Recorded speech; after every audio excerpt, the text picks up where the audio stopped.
accidentally saw Harry Potter today. What? I say accidentally because when I bought my ticket, I just pointed at the poster and said, I'll see that. I thought I was going to see a movie called It All Ends, about an emo nihilist wearing way too many layers of clothes, murdering people with a tiny stick. Whoops. Hey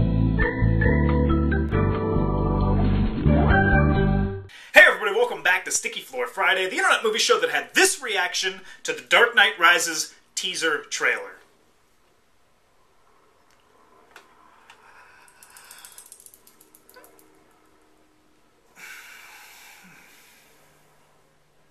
Huh.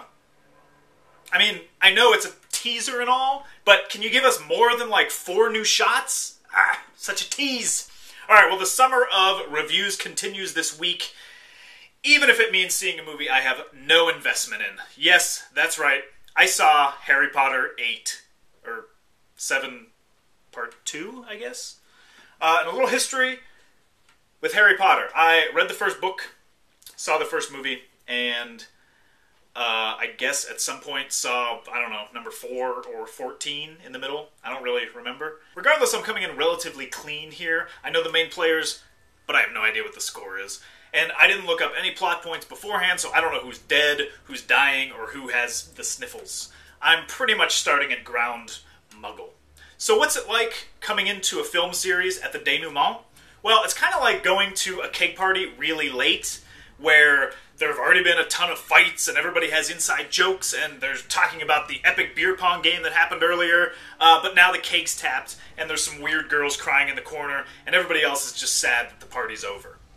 Now, with that in mind, what did I think of Harry Potter and the Deathly Hallows Part 2?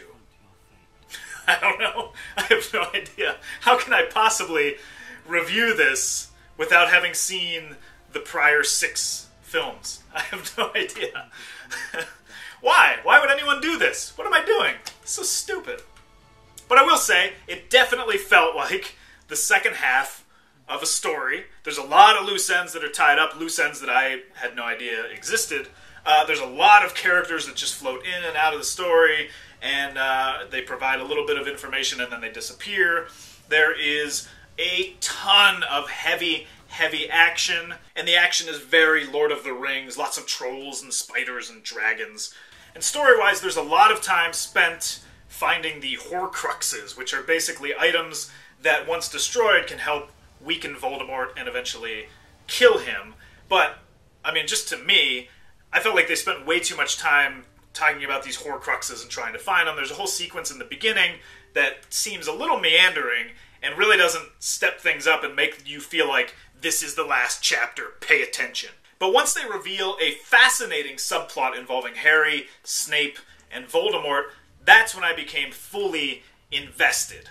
That is, until they cut the legs out from under it. Here they had a great opportunity to raise the stakes tremendously.